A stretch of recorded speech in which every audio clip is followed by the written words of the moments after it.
오늘 우리에게 주시는 말씀 사도행전 26장 9절에서 16절 말씀 제가 봉독해 올리겠습니다. 나도 나사렛 예수의 이름으로 대적하여 많은 일을 행하여야 될 줄 스스로 생각하고 예루살렘에서 이런 일을 행하여 대제사장들에게서 권한을 받아가지고 많은 성도를 옥에 가두며 또 죽일 때에 내가 찬송 투표를 하였고 또 모든 회당에서 여러 번 형벌하여 강제로 모독하는 말을 하게 하고 그들에 대하여 심히 격분하여 외국 성에까지 가서 박해하였고 그 일로 대제사장들의 권한과 위임을 받고 다메섹으로 갔나이다. 왕이여 정오가 되어 길에서 보니 하늘로부터 해보다 더 밝은 빛이 나와 내 동행들을 둘러 비추는지라. 우리가 다 땅에 엎드러짐에 내가 소리를 들으니 히브리 말로 이르되 사울아 사울아 네가 어찌하여 나를 박해하느냐. 가시채를 뒷발질하기가 네게 고생이니라.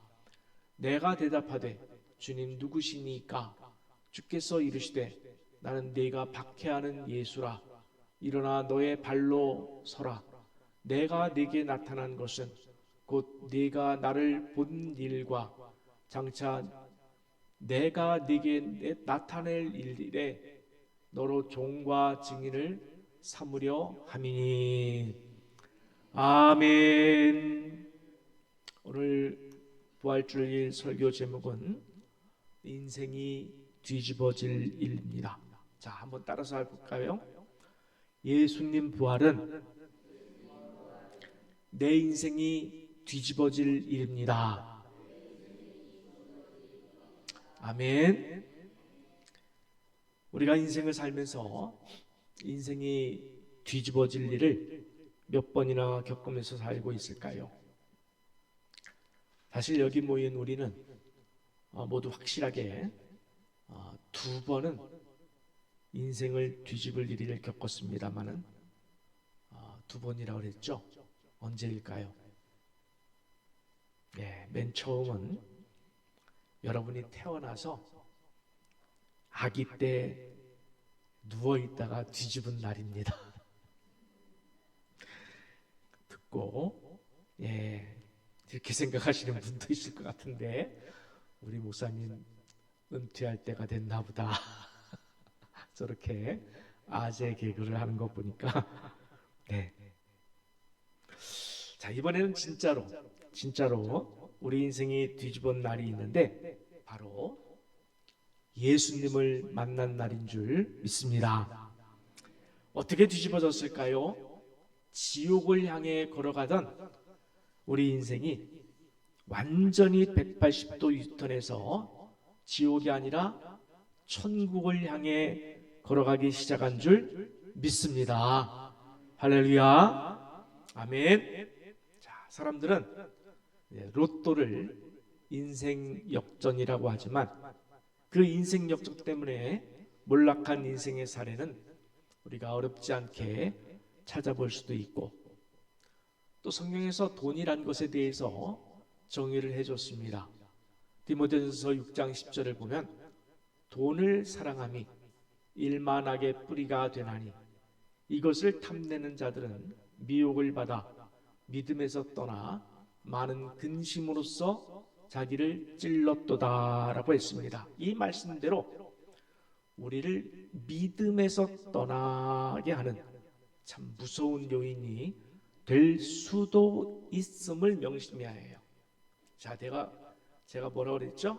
될 수도라고 표현을 했습니다.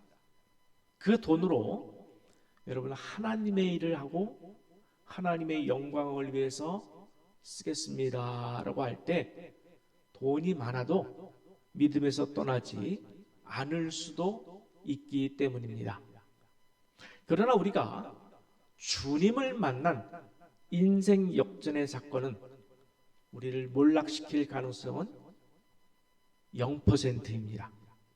그리고 오히려 영원토록 우리 인생을 공의와 정의와 선한 길로 인도하시고 또 인간으로 태어나서 가장 의미 있고 가장 가치 있게 사는 길로 인도하시고 또 죽음 너머에서 천국으로 인도하는 길인 줄 믿습니다.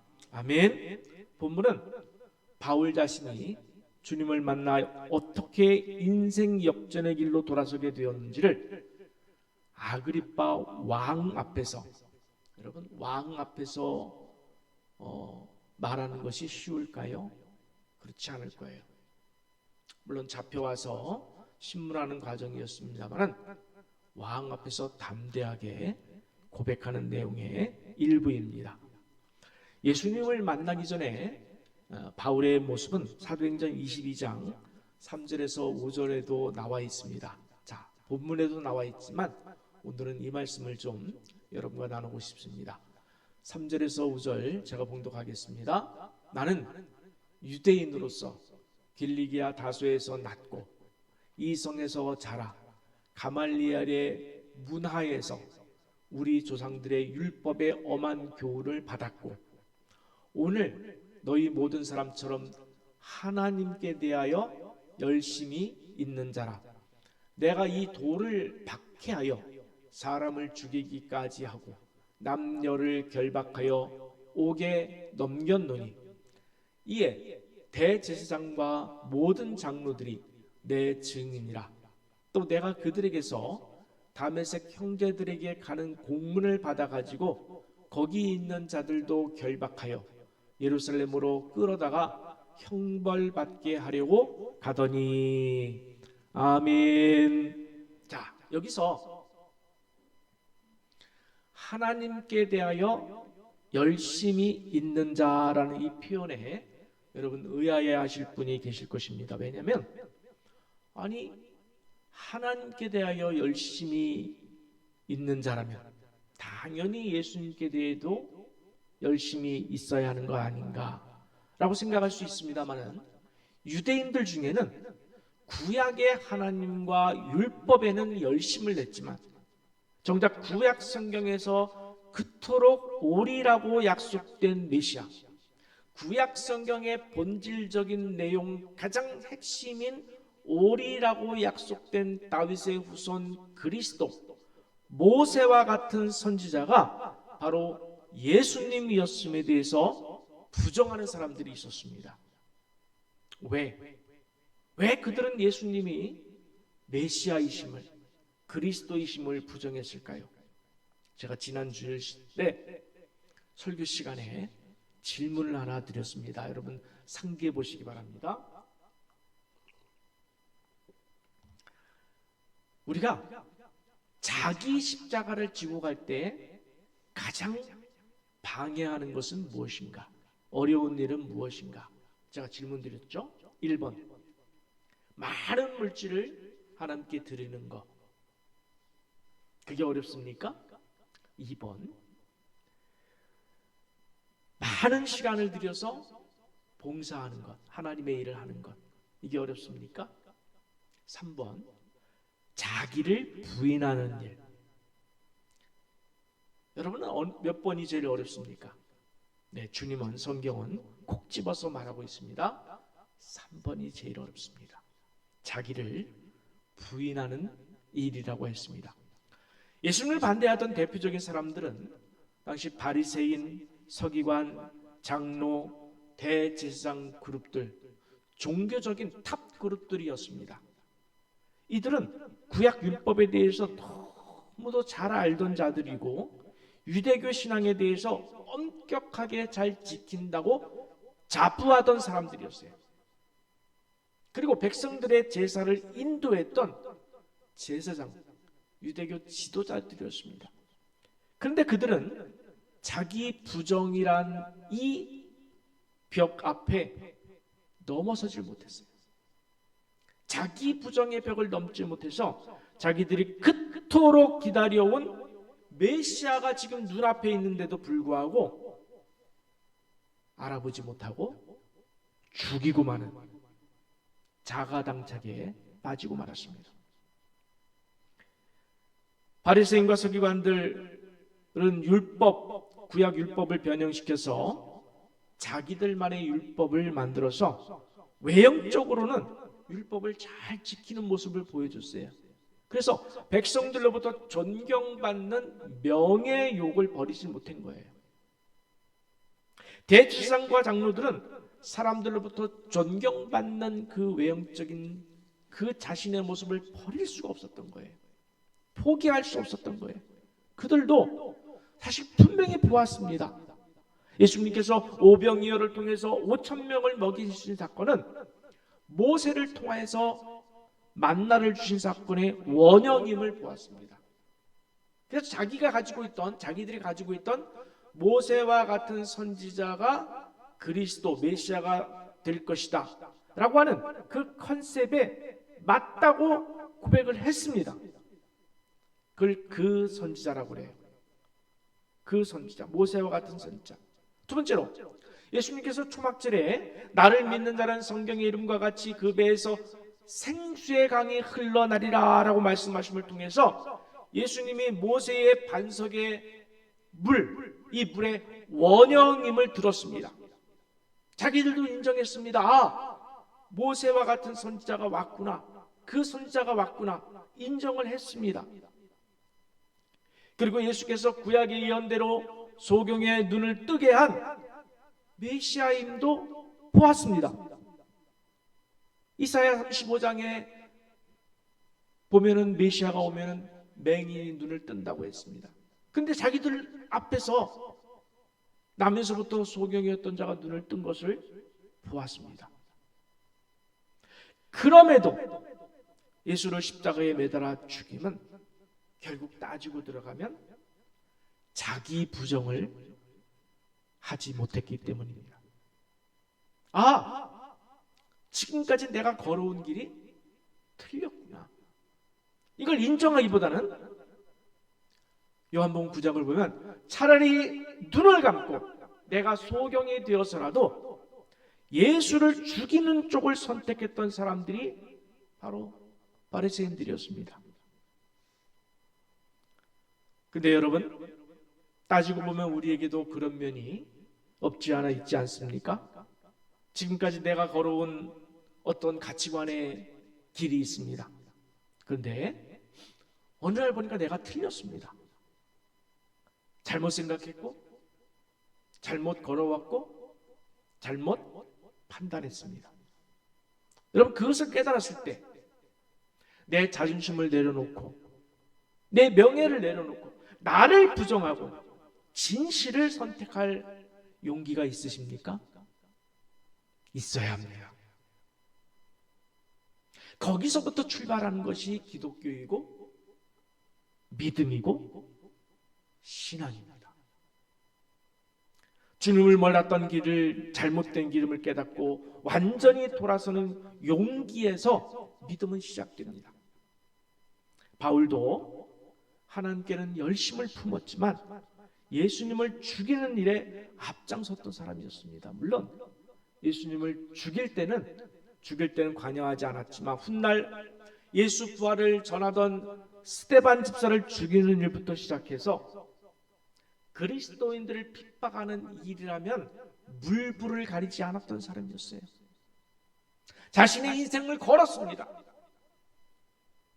예수 믿는 자를 잡아 핍박하고 죽이는 일에 자신의 인생을 걸었습니다. 얼마나 대단히 열심히 했냐면 대지사장을 찾아가서 공문서를 받았어요. 제가 가만히 생각해 보니까 여러분, 우리 영화에 그 007 영화에 보면은 살인 면허라는 것이 있죠. 누구를 죽여도 그것에 대해서 죄를 묻지 않는다. 살인 면허. 저는 핍박 면허 같은 것을 받았지 않은가, 바울이. 그래서 외국 땅이었습니다. 다메섹까지 원정을 갔어요. 예수 믿는 사람들이 이 땅에 사는 걸 내가 눈뜨고 보지는 못하겠다. 그만큼 열심히 있던 사람이었어요. 그런데 가던 도중에 누구를 만났습니까? 부활하신 예수님을 만난 것입니다. 오늘 본문에처럼 예수님께서 하늘의 해보다 더 밝은 빛, 사실 우리는 이것보다 더 밝은 빛은 본 적은 없습니다. 물론 영적으로 만난 분이 있을지 모르겠습니다만 하늘의 해보다 더 밝은 빛과 함께 예수님께서 말씀을 하십니다. 사울아, 사울아, 네가 어찌하여 나를 박해하느냐. 여기서 사울은 바울의 회심 전의 이름입니다. 바울은 분명 예수는 거짓 선지자였습니다. 바울에게는. 그래서 대제사장에 의해서 십자가에 매달려 죽었음을 100% 믿었습니다. 그리고 그 예수를 믿는 자들은 다 못된 놈들이고 죄인이고 하나님께 대적하는 자라고 확신했습니다. 그래서 그들을 죽이는 일에 앞장섰는데 그만 예수께서 부활하셨습니다. 그 부활하신 예수님이 자기 앞에 나타나심을 봤습니다. 그리고 그의 목소리를 들었습니다. 자, 여러분이라면 이 경험을 부정할 수 있겠습니까? 여러분이라면 이 경험, 내가 분명히 보았고 분명히 들었습니다. 그리고 눈이 멀어버렸습니다. 주변에 있던 사람들이 다 쓰러져 버렸습니다. 이 경험을 부정할 수 있겠냐는 거예요. 예를 들어서 우리가 때로 거짓을 이야기할 때도 있긴 있죠. 근데 어떤 이익이 걸려 있고 자존심이나 명예가 걸려 있으면 그렇다고 거짓을 제가 괜찮다고 하는 것은 아니고요. 아무튼 예수 부활만큼은 차원이 다른 문제 아닙니까? 우리가 무슨 살짝 못 봤습니다, 못 들었습니다라고 하는 그런 거짓말과는 이건 차원이 다른 문제예요. 왜 다른 문제일까요? 내 인생이 걸린 문제예요.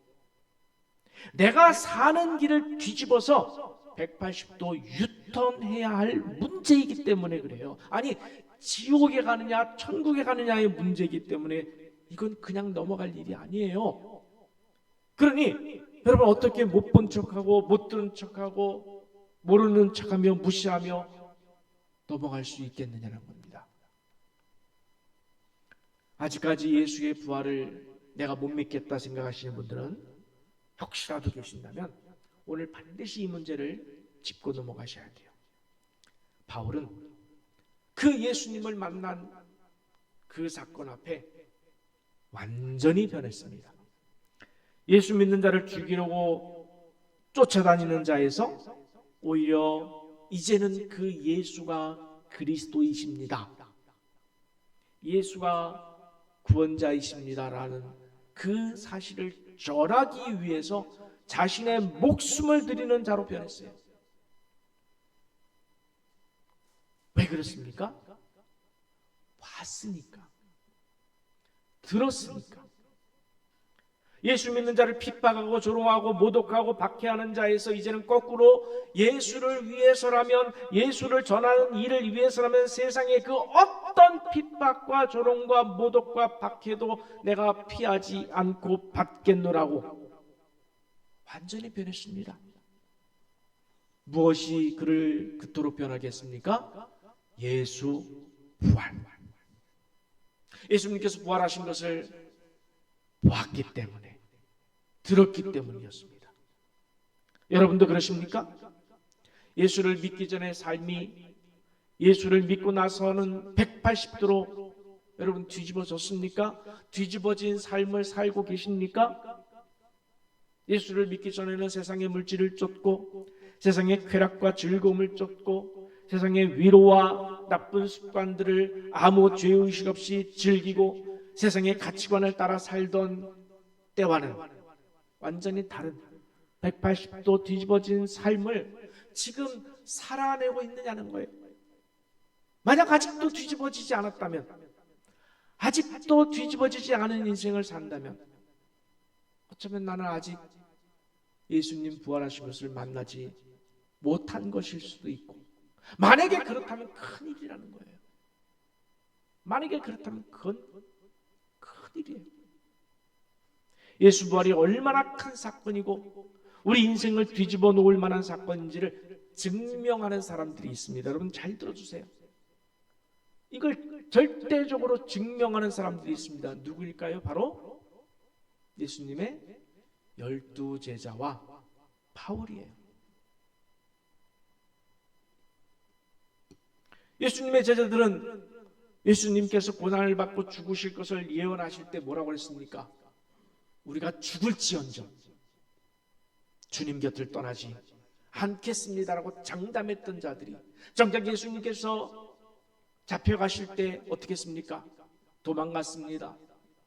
예수님 앞에서 그를 부인했습니다. 저주했습니다. 두려웠기 때문에 그래요. 그랬던 제자들이 부활하신 예수님을 직접 만났습니다. 그 못 박힌 손에 손가락을 넣어봤습니다. 부활하신 예수님과 함께 떡을 먹고 생선을 먹었습니다. 이건 단순히 영혼이 아니라는 거예요.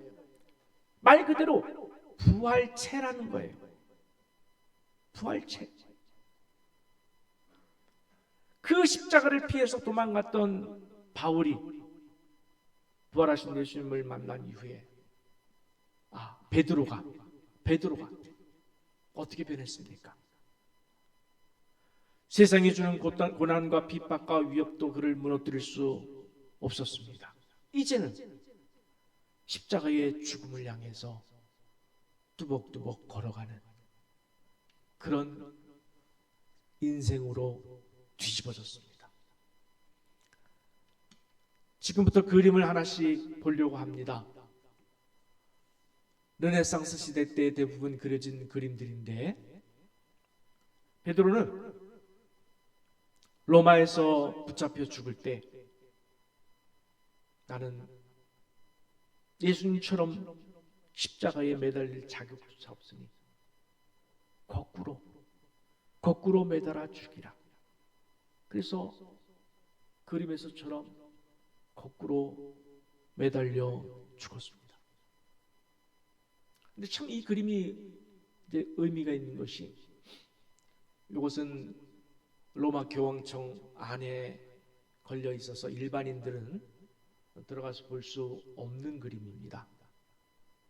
근데 저 베드로의 시선이 누굴 쳐다보고 있냐면 저 그림을 보고 있는 나를 쳐다보고 있어요. 아마도 이렇게 말하는 것 같습니다.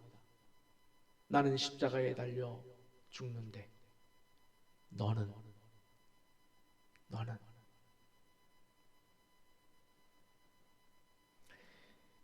두 번째 야고보는 성경에 나와 있듯이 주 54년경에 헤롯 아그리빠에 의해서 칼로 죽임을 당하였습니다. 가장 먼저 순교한 사람이죠. 세 번째 빌립은 AD 54년에 터키의 히에라폴리스에서 큰 나무 십자가에 매달려 처형되었다고 합니다. 마태는 파티아와 에티오피아에서 사역하다가 AD 60년경 나다바에서 비늘 창으로 살해당했습니다.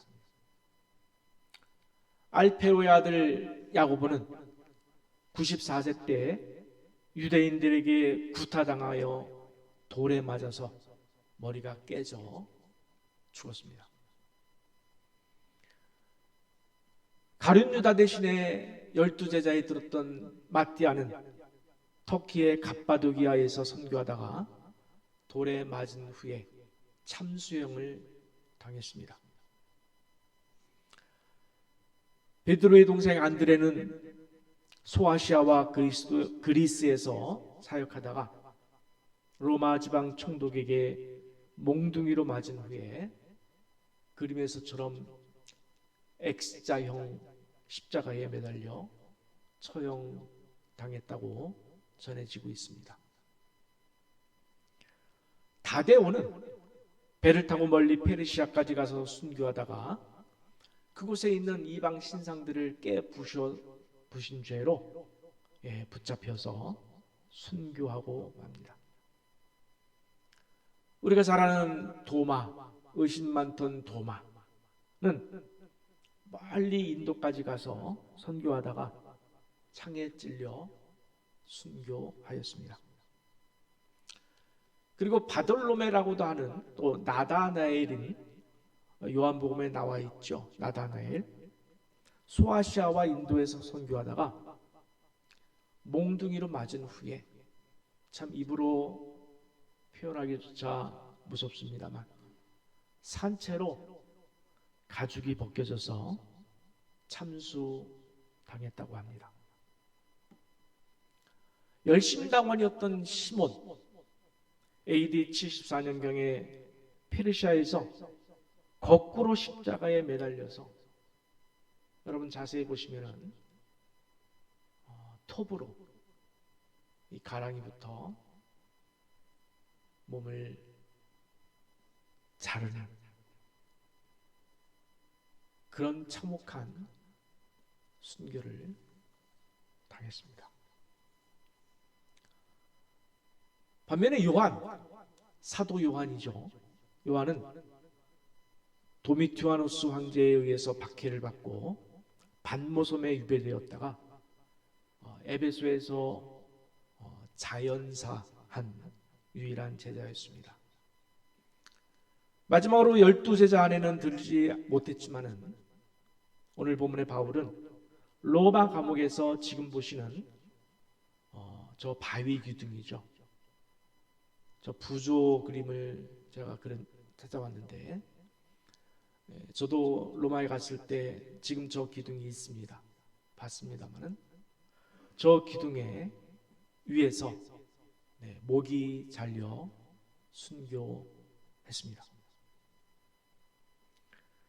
물론 지금까지의 이 얘기는 전승에 의한 것이기에 조금씩은 다를 수 있겠습니다만, 제가 말씀드리고 싶은 것은 예수의 부활을 목격한 제자들,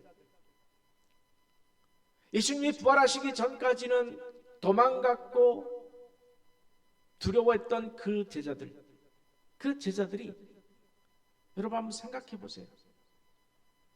하나같이 다 순교를 했습니다.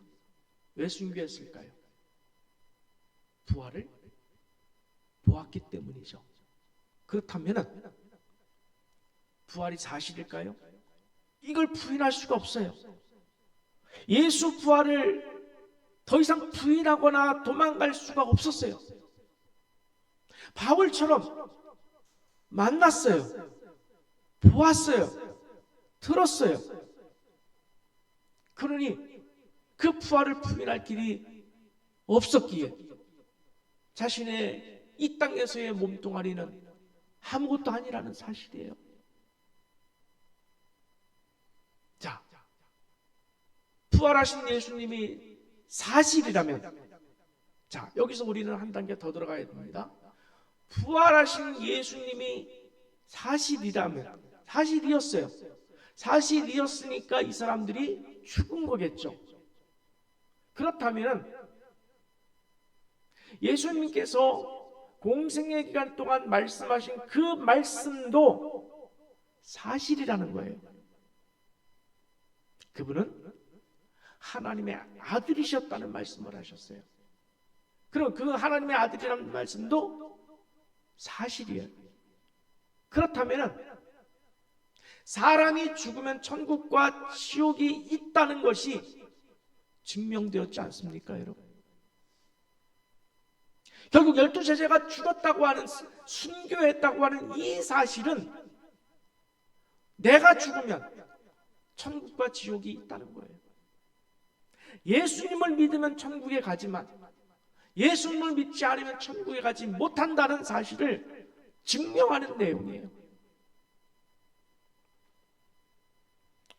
쿠어바디스 도미네, 많이 들어보셨죠? 주여 어디로 가시나이까?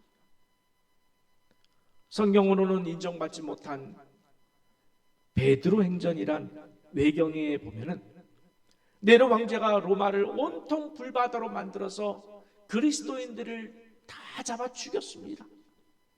그때 베드로는 사람들이 당신만큼은, 예수님을 만난 당신만큼은 살아서 더 많은 사람들에게 복음을 증거해야 합니다라고 억지로 떠밀어서 로마를 빠져나가게 했다고 전해집니다. 그런데 주님께서 그 로마를 빠져나가고 불타는 로마를 뒤로 빠져나가는 그 베드로를 주님께서 지나가시다는 거예요. 베드로가 보니까 주님이 지나가십니다. 그래서 베드로가 묻습니다. 크로바디스 도미네, 주여 어디로 가시고 계십니까? 주님께서 대답하십니다. 네가 버린 내 백성을 위하여 내가 다시 십자가를 지러 나는 로마로 간다. 이 말을 들은 베드로가 그 길로 다시 로마로 들어가서 거꾸로 십자가에 매달렸다고 합니다. 말씀 한 점 보겠습니다. 고린도전서 15장 14절 말씀입니다. 우리 함께 한 목소리로 봉독하겠습니다. 그리스도께서 만일 살아나지 못하셨으면 우리가 전파하는 것도 헛것이요 또 너희 믿음도 헛것이며 라고 했습니다. 아멘. 여러분, 예수 부활을 안 믿으면 우리의 믿음이 헛것입니다. 아무것도 아닙니다.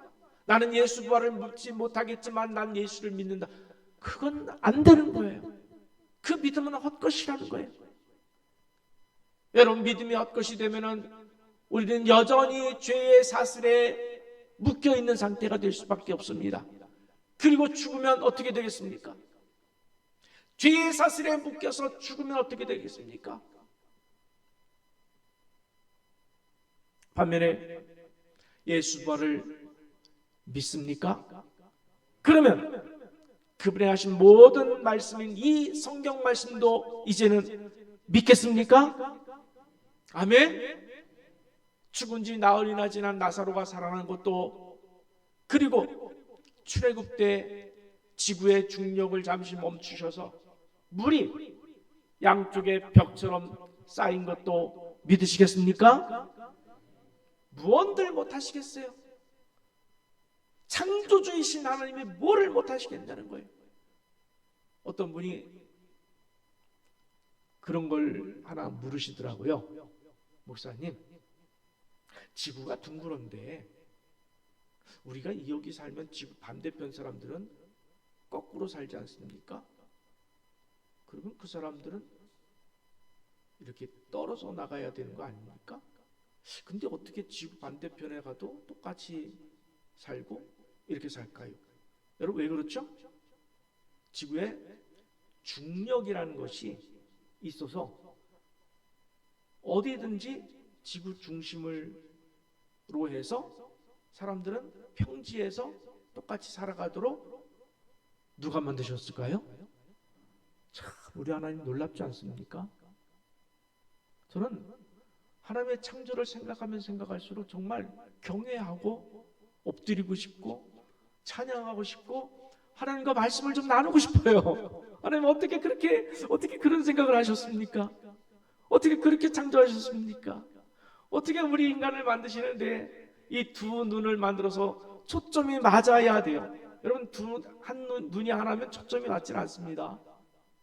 어떻게 양쪽에 귀를 만들어서, 어떻게 콧구멍도 두 개를 만들어서, 그럼 가끔 콧구멍 하나 막힐 때가 있죠. 네. 하나만 있으면 큰일 날 뻔했습니다.